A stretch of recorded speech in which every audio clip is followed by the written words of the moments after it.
nasci 16 de abril de 1933.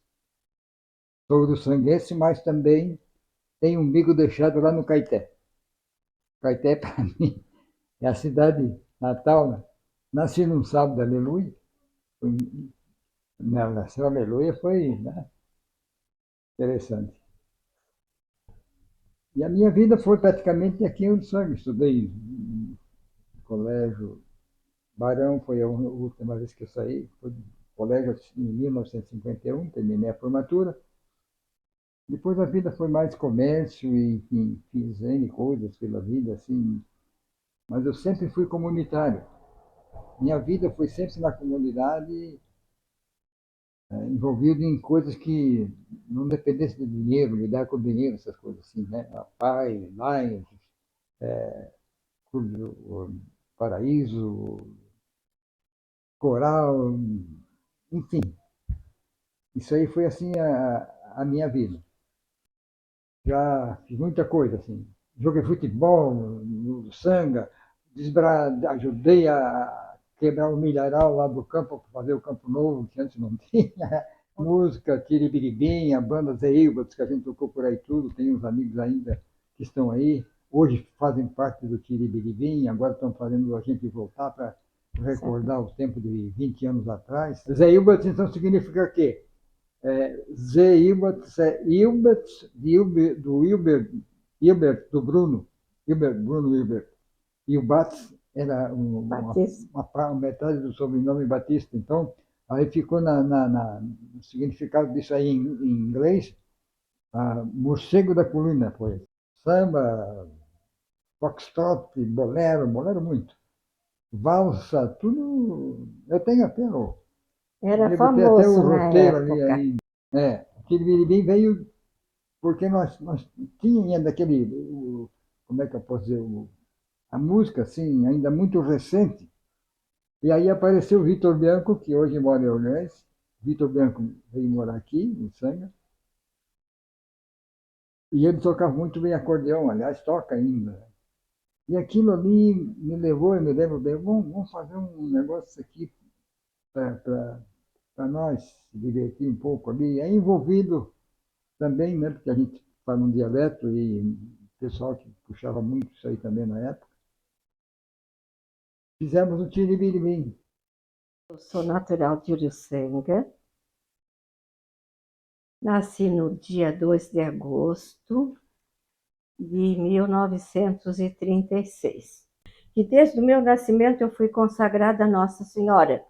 Aliás, já era uma promessa da minha mãe que se eu nascesse uma pessoa saudável, meu nome seria Maria. Já desde o momento já fui consagrada a ela. E a partir dali, sempre a minha vida foi um carinho especial, uma dedicação especial a Maria, a Nossa Senhora. Quando eu era jovem, eu namorava o Dário e, eu namorava o Dário e de repente eu dava aula particular também, né? Porque depois que meu pai morreu, minha vida foi de lutas para conquista, para poder sustentar a família. Trabalhava no cartório do Registro Civil e para não adiantar muito, para não se prolongar, aliás, eu, eu me senti mal, vim para casa, dispensei que daí das 5 às 6 eu dava aula particular, saía do cartório às 5. Então, eu só digo para vocês o seguinte: eu estava na cama, me sentindo mal, foram buscar o médico, e eu olhei assim por um quadro de Nossa Senhora, esse quadro ainda está presente, e eu olhei para ela e disse: Nossa Senhora, fazer que eu melhore ou que eu morra de uma vez. A dor era tão forte que eu pedi que morresse ou melhorasse. Isso eu era jovem. Quando uma jovem pede para morrer, eu acredito que a dor era mesmo de fato muito grande. Aí foi como assim que me tirasse aquelas dores que eu tinha, sumiu. O médico chegou e viu a gravidade da situação não me deixou sair dali do quarto andando. Eu tive um reumatismo artrítico agudo que atacou o coração, mas não deixou lesão. Ali foi outro milagre de Nossa Senhora. Eu posso ser assim que eu nasci dentro de uma família privilegiada, tá? Eu tinha os meus dois avós, fabricantes de vinho, o vinho Lágrima Christi, que era lá do meu avô Damiani, por parte paterna, e tinha os vinhos Cadorim, que seriam da família da minha mãe, que era os Cadorim Mafiolete. Tá? E lá pelas tantas, e o pai era oficial do registro civil, também era uma autoridade, né? Do lugar naquela época, professor e assim, delegado, era de fato respeitado, era uma autoridade. Os professores, diga-se de passagem, eram assim, tudo legal. E aí, numa dessa, nós tivemos, né, o desgosto de perder meu pai, com 45 anos, infarto fulminante, estava jogando bola de pau e ali ficou. Então, a vida privilegiada que eu tive, de filhinha de papai, de autoridade, de ser sempre assim, destaque na vida social ali, filha do seu João, vocês estão entendendo? E eu com mais duas. A gente tinha aquele privilégio, eu senti o oposto, vivi o oposto. Aí fiquei filha de uma viúva, com 3 filhos para criar. Naquela época, a mulher não sabia de nada. Eu senti o outro lado. Eu fiz assim, aí estudava, trabalhava na rádio, né? Eu fui, digamos assim, a primeira locutora, né, feminina. A gente fazia um pouco de cada coisa, bem no início da Rádio Fundação Marconi, que era a rádio CYT 22, rádio difusora de Uruçanga.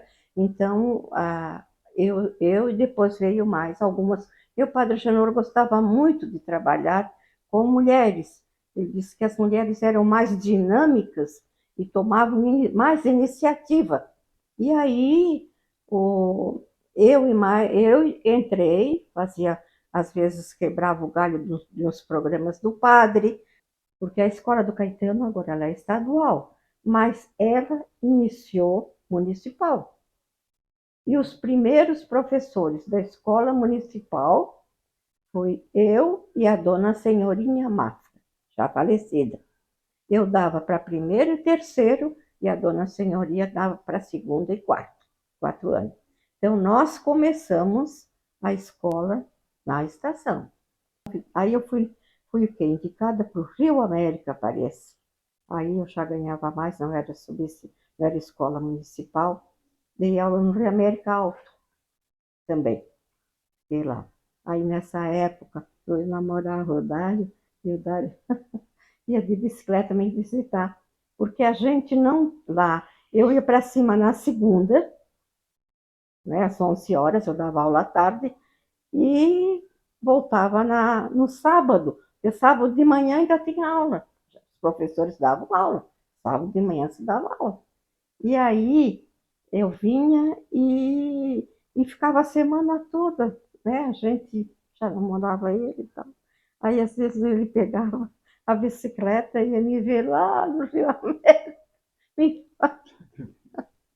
Vocês entendem? Então, e nesse meio tempo, então, dessas coisas todas, e emprego perde, fica doente, emprego de lá e de cá, surgiu o tal do Ex-IAPTEC, onde foram nomeados, né, a princípio, eu acho que eram uns 4 ou 5 funcionários, né? E quando foi maio, por aí, eu entrei em junho de 1960, eu tive a sorte de mais, acho que uns 6 ou 7, fomos nomeados para o Ex-IAPTEC, que era o instituto da época. Eu entrei em 60, noivei em 60, no Natal de 60, nós noivamos, né, Dário? No Natal de 60, e depois, em novembro de 61, no ano seguinte, Casou. nós casamos. Nessa época também não existia tanta separação, o casamento era uma coisa assim para ficar, sabe? Não tinha tanta separação. Uma outra coisa também é quem tu escolhes para viver contigo, né? Maria foi muito mais companheira do que eu. Dizer como é que ela é, como é que ela foi, como ela é. A questão é que o meu jeito de torrão, não é? Ela tem diríamos, na brincadeira, suportado todo esse tempo. Né? Mas a gente sempre viveu uma vida, sei lá, de altos e baixos, mas sempre focado não. Né? Eu sempre pensava comigo, não, não, separação não deve existir isso aqui. Pode tempestade, tempo bom, tempo ruim, ventania, mas eu sempre pensava, eu casei com ela, isso aqui é absurdo, eu casei com ela, foi a mulher que se entregou para mim,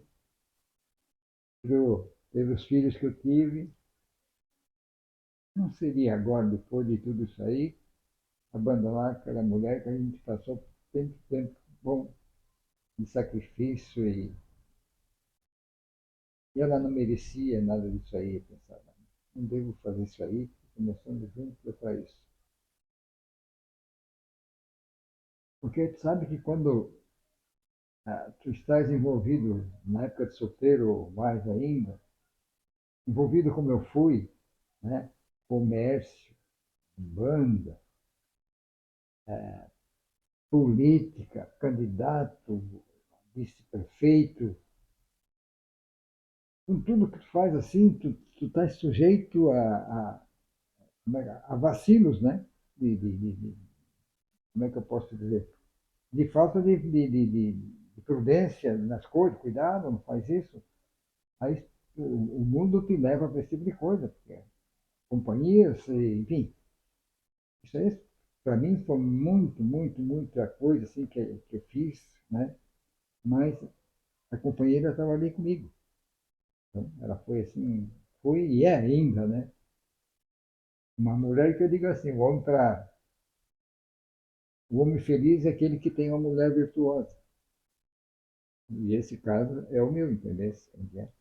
Porque se eu tenho uma mulher virtuosa, tudo vai bem. Né? A gente se dá bem, a gente... Enfim, eu faria tudo de novo. Que eu e o Dário, né, não fugimos assim à regra de casais normais, né? Com às vezes É, as suas brigas, seus desencontros, é, mas assim, quero dizer para vocês que foram muitos momentos felizes, muito mesmo. E se teve uma coisa que Dário e Maria aproveitaram, gostaram, se entendiam, era a dança. Eu e ele, desde o tempo de namoro. Ele sempre me procurava para dançar, né? Porque ela era diferente dos bailes de agora, e a gente dançou. Assim, dançamos de verdade, tá? Como a gente agradece a Deus, né, Dário? sim, com Meu certeza. Jesus amado, como a gente agradece, Ah, como saber que meu pai não conseguiu nem fazer as bodas de prata e nós dois conseguimos fazer isso aí. é verdade. Depois É. A que eu igreja para podia, nós, por 3 momentos, eu podia ter morrido ou ficado, né? a igreja para nós foi uma bênção. Né? E estamos aqui e dançamos. Agora não dançamos mais, não dá mais. Mas eu ainda quero dançar. Mas ele ainda quer dançar. Quantas vezes nós deixamos de passeio, de praia, porque nós tínhamos compromisso com a igreja. Ah, Quantas sim. outras vão, a gente estava ali, né? O movimento de irmãos, então, são 40 e poucos anos ali. Movimento de Esquecemos de falar famílias. sobre isso. O movimento de irmãos até hoje aí, foi começado em 79.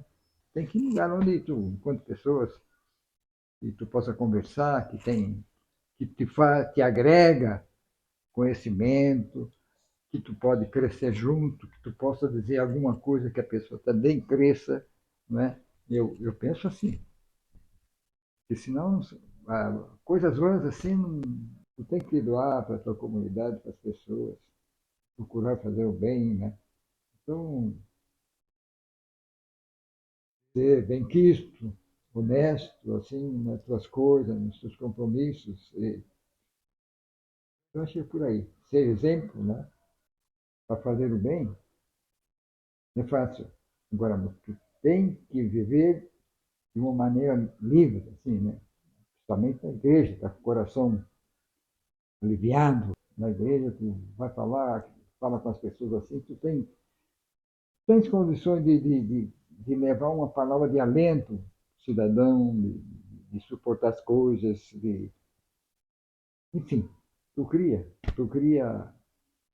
muito argumento pela a vida, te ensina, né? Aquele aprendizado da vida, o jovem não tem. Quando nós casamos, né? Ah, o dar em função de uma educação e também como era na época, né?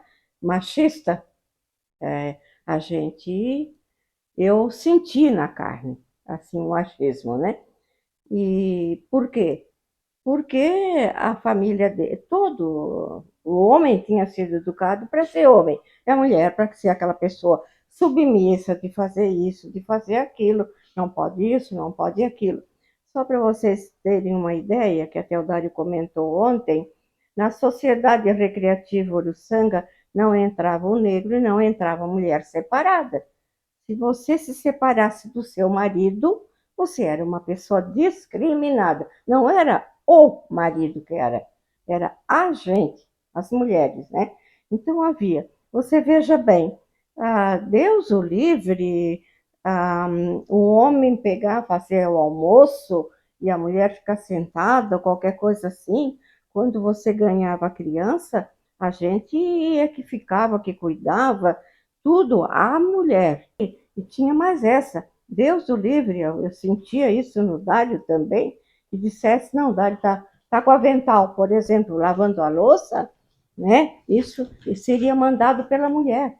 O homem não queria saber de dizer assim, como está fazendo um serviço feminino, né? E que era homem mandado pela mulher. Então vocês olham a diferença. E aí eu fico pensando também, a minha época foi assim, o anterior, então, como não foi, entende? Então, se você olha hoje, a diferença é grande.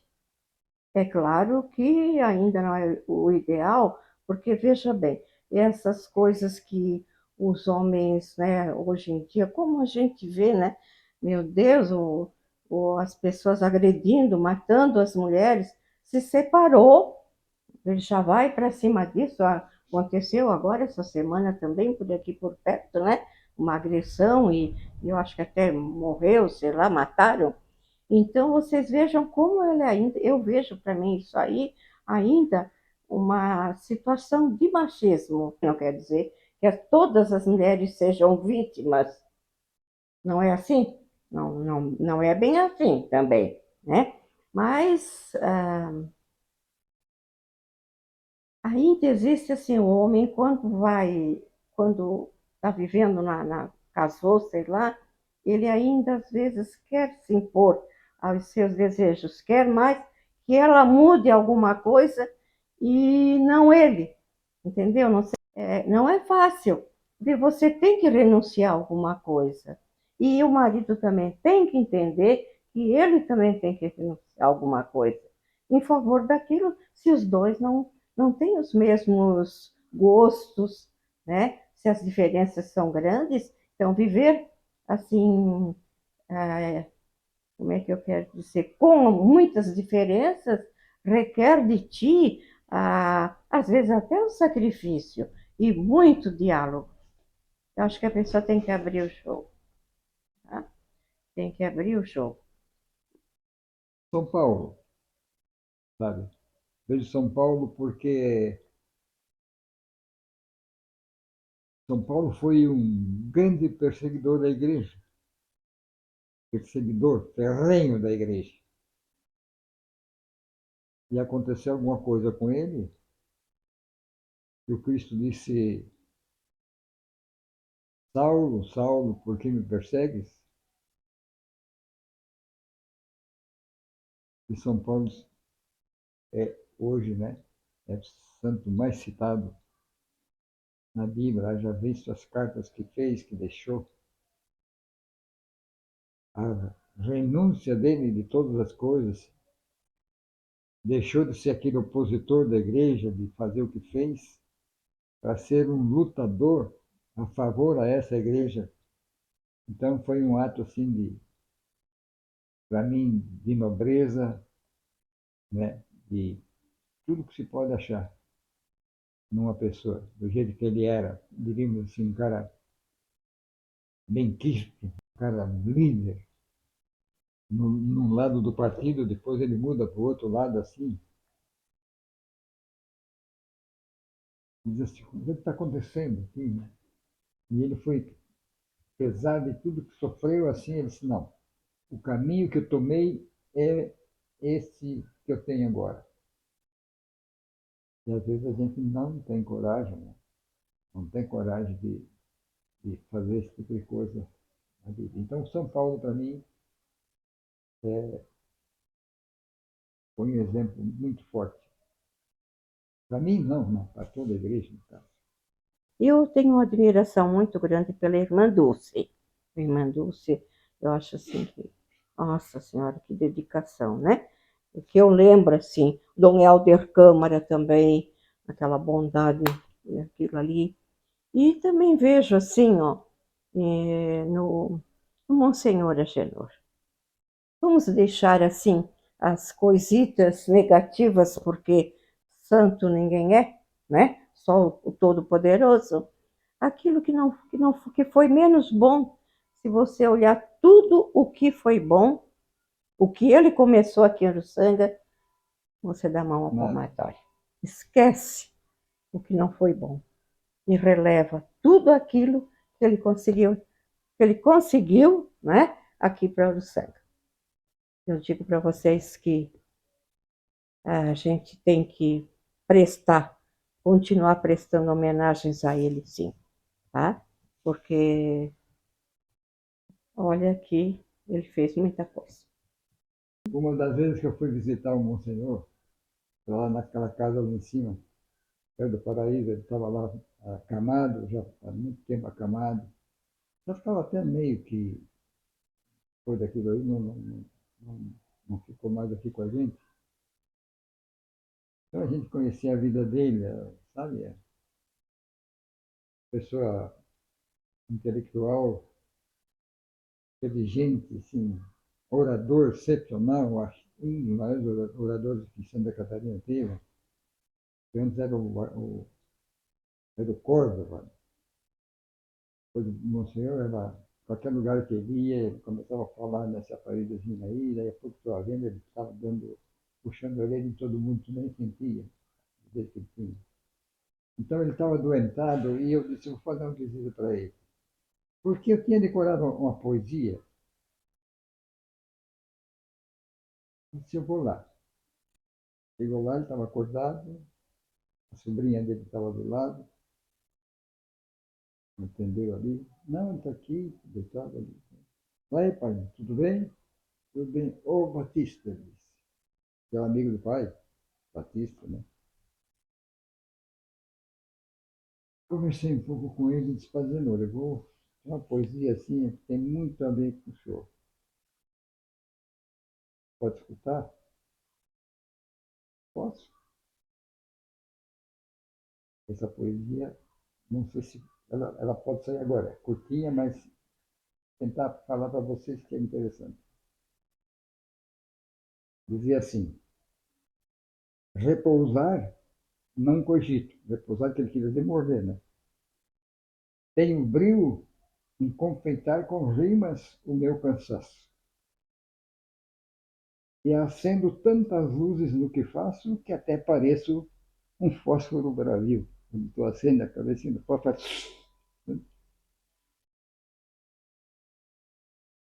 Você galopa a insônia? Sim, de noite pensando nisso. Você galopa a insônia? Sim. E laço, sendo de amor o tema mais sadio. Nunca desses que tratam os tantos seu. Vulgaridade em mim não tem espaço. E tudo às claras, que sou fã do riso, sou fã da aurora e da canção sonora. E a velhice? Não ouço o seu recado. Sinto que a vida é cada vez mais bela. Sim, e a morte? Amigos, não me falem dela. Morrer não posso, estou muito ocupado. Era ele. Ele não imaginava que eu fosse dizer isso aí, porque era a vida dele ali, porque era um cara ocupadíssimo, né? Imagina, coisa. Então, fiz isso aí para mim foi uma coisa gratificante quando vou lá no cemitério, eu me lembro dele, pô, eu quero fazer referência com um cidadão que morreu com 102 anos, aqui, morador do Rio Salto, e foi entrevistado pelo jornal Panorama, se não me engano, ele lúcido ainda, né? Uma das perguntas que fizeram para ele, João Trento, o nome dele. Seu João, o que é que o senhor me diz da vida? E a resposta dele foi assim: olha, a vida é bela, né? Não dá para dizer nada da vida, mas só que passa muito rápido. Ah, sim, desculpa. Difícil de responder. Eu vejo assim que vida é um dom de Deus. E diante de tudo que aconteceu na minha vida, eu penso que eu vim por um motivo e que várias vezes ele me chamou para mim fazer aquilo que ele queria que eu fizesse, ou seja, passar pela vida fazendo aquilo e passando aquilo que ele quer que eu faça. E que quando eu chegar na hora certa, ele vai me chamar. Porque se várias vezes ele me salvou da morte, é porque eu ainda tinha alguma coisa para realizar segundo o plano dele. E eu agradeço a Deus, porque era para ter morrido quando era jovem, não morri, depois era mais para frente, fiquei, e agora estou aqui. Eu penso que na hora certa ele me chamará. E agradecer pela família que Ai, temos, né? agradecer, Família que a agradecer o gente marido que eu tem, tenho, assim, às família. vezes, a família, os meus filhos, graças a Deus, rezo pelos meus netos, porque tenho medo do mundo que está se apresentando para as crianças, e rezo por eles, porque nós conhecemos o que é o certo e agora estamos conhecendo o que é errado, mas eles poderão conhecer o errado como certo, e que Nossa Senhora protege, assim como nos protegeu. Amém. Amém. Ai, ai, Luciano, velho. meu